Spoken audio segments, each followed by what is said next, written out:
Na última semana, a Polícia Militar do Rio de Janeiro realizou mais de 20 operações de guerra contra moradores de favelas da capital e da região metropolitana. O terrorismo de Estado é presente no Rio de Janeiro de maneira singular. Trata-se da guerra civil reacionária empreendida com fins contra-insurgentes, disfarçada de guerra às drogas. Eu me chamo Ana Nascimento e está no ar o programa A Propósito. Saudações de Nova Democracia a todos que nos acompanham. Está no ar mais um programa A Propósito que situará você, nosso espectador, acerca da situação política em desenvolvimento no nosso país e no mundo. Não esqueça de se inscrever, de curtir, compartilhar e também de deixar os seus comentários. E, aliás, aproveite também para conhecer o nosso podcast no Spotify e também disponível em outras plataformas, onde você encontra as matérias lidas no nosso programa no Nesta Semana. E você também encontra as nossas análises políticas disponíveis no programa Um se Divide em Dois. E, aliás, aproveite para contribuir com o nosso Catarse ou com o Pix que aparece aqui na tela, pois dessa forma você contribui para que a nossa tribuna popular, democrática e independente permaneça de pé no nosso compromisso de propagandear e noticiar a luta das massas do nosso país e do mundo. Bom, vamos ao vídeo de hoje. Entre os dias 13 e 19 de maio, o Batalhão de Operações Policiais Especiais da Polícia Militar, o BOP, e a Coordenadoria de Recursos Especiais da Polícia Civil, a CORE, realizaram diversas operações de guerra contra as massas que habitam as favelas do Rio de Janeiro e da região metropolitana. Foram mais de 20 operações que ocorreram em mais de 15 favelas. Moradores de diversas localidades como Chapadão, Jacarezinho e Maré relataram agressões, torturas, assassinatos, espancamentos, invasões de casa cometidos pela polícia no curso dessas operações, que inclusive a gente já noticiou no nosso portal aqui no AND. E ao longo desse primeiro semestre de 2023, vale indicar, as mortes causadas pela polícia aumentaram 62% em comparação ao período do ano anterior.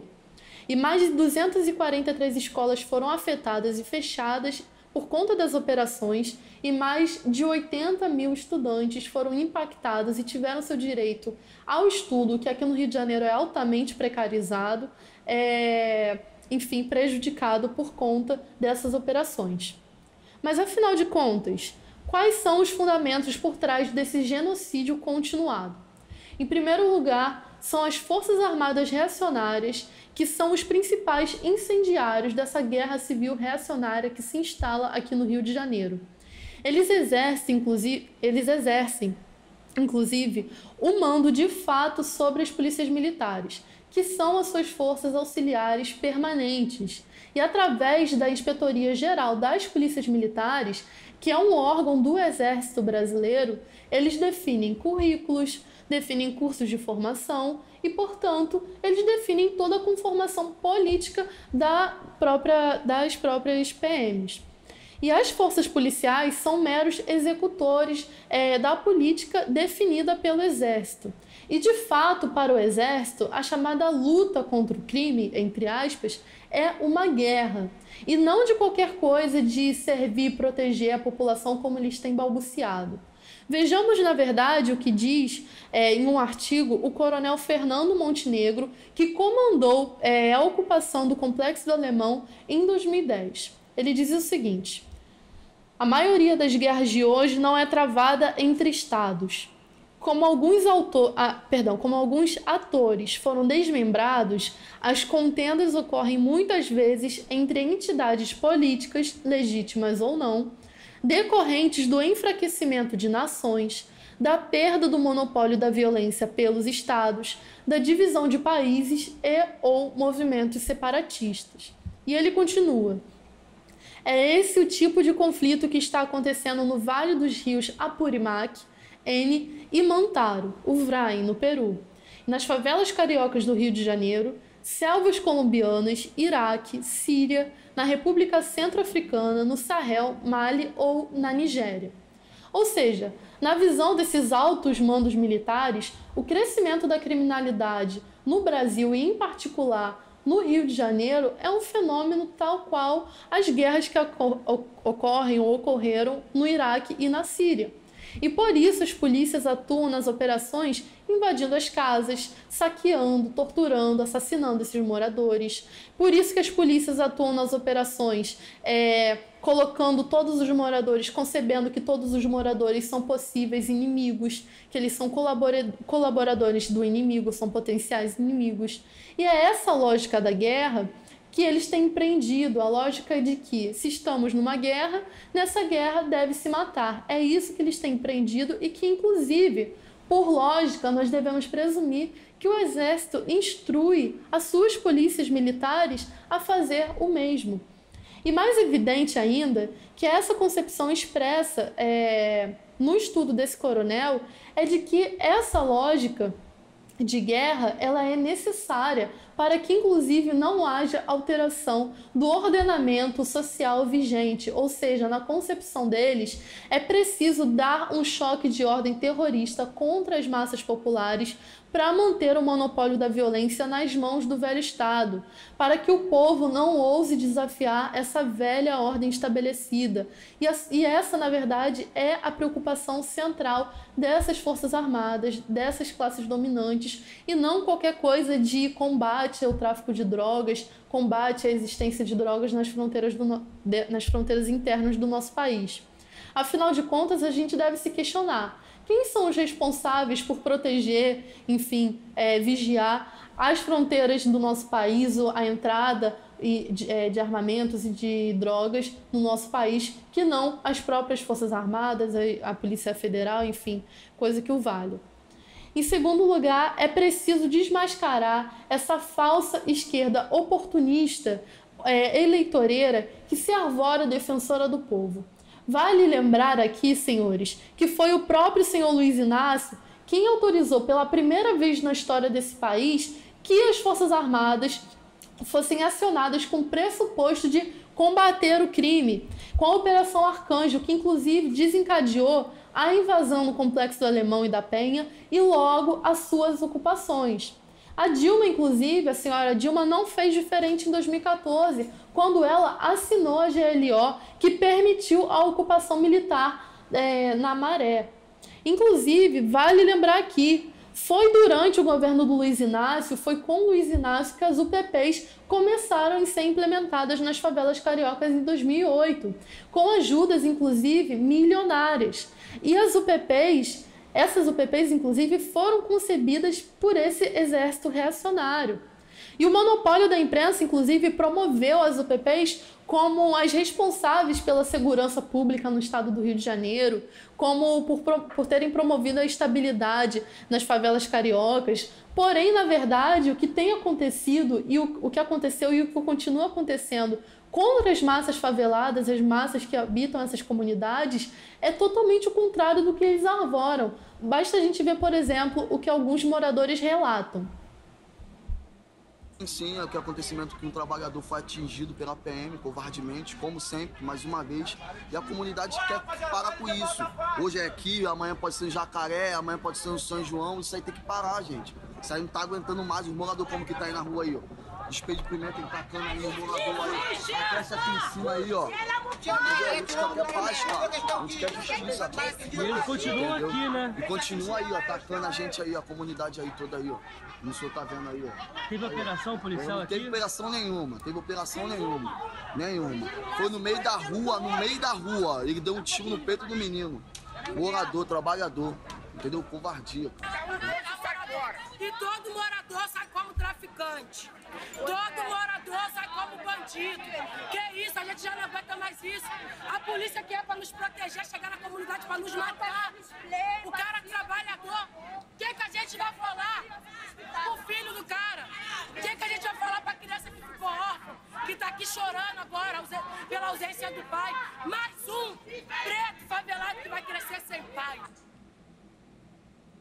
Inclusive, além desses relatos, Vale a gente lembrar também o que o próprio senhor Luiz Inácio disse numa conferência que estava presente, inclusive, o Sérgio Cabral, no qual ele teceu uma série de elogios, que ele diz o seguinte acerca da implementação das UPPs no Rio de Janeiro e no restante do país.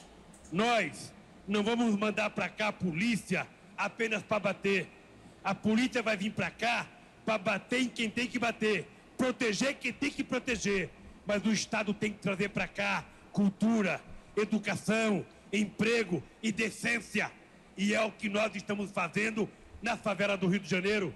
E se Deus quiser, vamos fazer nas favelas de todos os estados brasileiros, porque a favela é o descaso e o desgoverno de muitas...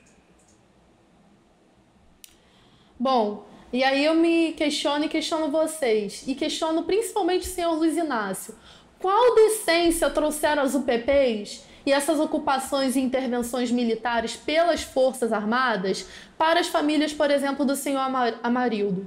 Qual decência que trouxe, por exemplo, para a família da menina Ágata, que foi assassinada por um policial da UPP lá no Complexo do Alemão? E, na verdade, de tantos outros jovens, trabalhadores, idosos, crianças e mulheres que são cotidianamente vítimas de assassinatos, de agressões, de esculachos, enfim, de torturas, de coisas mais, que são promovidas por essas corporações, por essas forças policiais.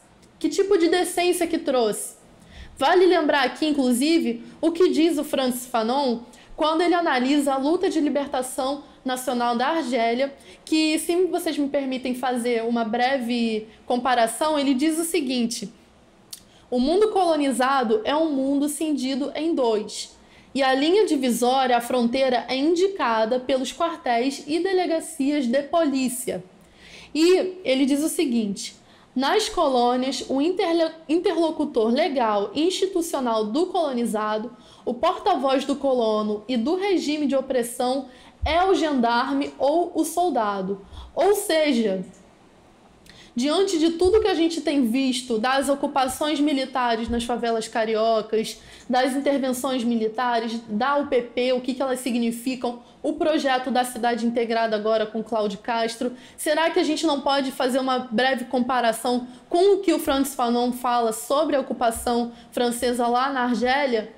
É uma situação muito semelhante. Essas massas que habitam as favelas, elas se encontram numa situação no qual elas veem a seu direito de ir e vir, as suas liberdades democráticas cerceadas a todo momento, o seu direito à vida cerceado a todo momento. Elas são tratadas como inimigos dentro das zonas que elas próprias habitam, que elas moram, por pessoas que estão lá ocupando, por tropas que estão ocupando e que as tratam como inimigos.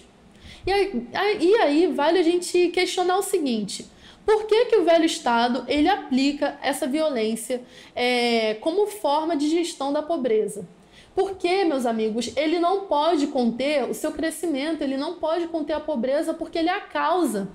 Esse velho Estado, essas classes dominantes, sanguessugas, essa velha ordem de opressão e exploração são a causa dessa pobreza latente, patente aqui no nosso país, que em meio a uma crise sem precedentes na história do nosso país, elas só têm a oferecer, essas classes dominantes, para as massas que estão na miséria, migalhas assistencialistas, como forma de efeito tampão, para poder tentar conter ali o avanço dessa crise.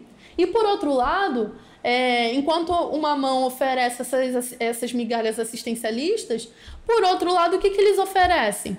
O encarceramento em massa. Hoje, por exemplo, a gente atinge uma população carcerária de quase 1 milhão de pessoas, do qual 45% dessas massas, elas não têm nem direito ao julgamento, porque elas estão presas provisoriamente, estão ali dentro desse cárcere.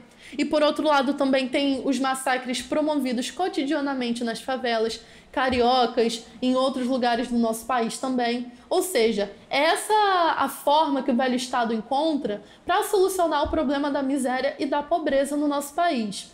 E fica claro, portanto, que a cada nova operação que o velho Estado promove e empreende nas favelas cariocas, a gente não pode tomar as mortes, os assassinatos, as torturas, as agressões e toda sorte de terrorismo que é empreendido contra essas massas como meros efeitos colaterais da luta e da guerra contra as drogas. O mal necessário, como alguns aí arvoram no monopólio de imprensa, da luta do suposto bem contra o mal. Não é nada disso, meus amigos. Na verdade, eles falam isso para justificar essas ações atrozes que são cometidas contra o povo.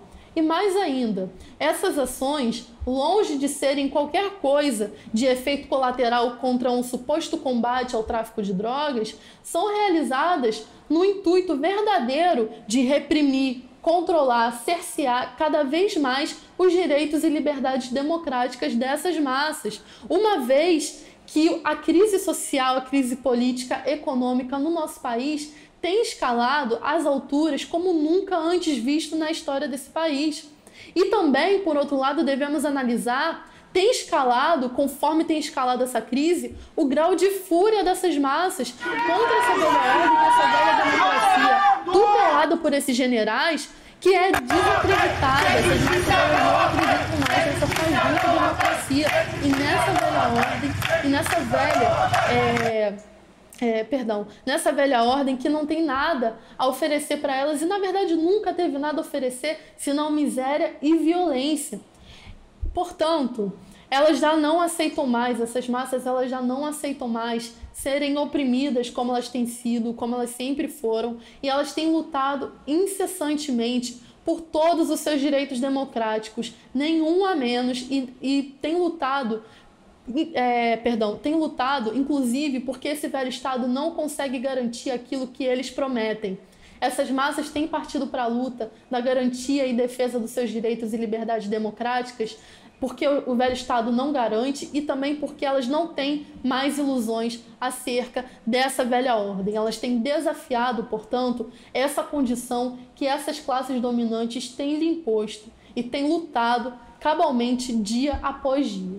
Bom, esse é o vídeo de hoje, eu espero que vocês tenham gostado. Eu me despeço por aqui e aguardo vocês no nosso vídeo de amanhã. Vai postar no Face, postar no Twitter, pra espalhar mesmo.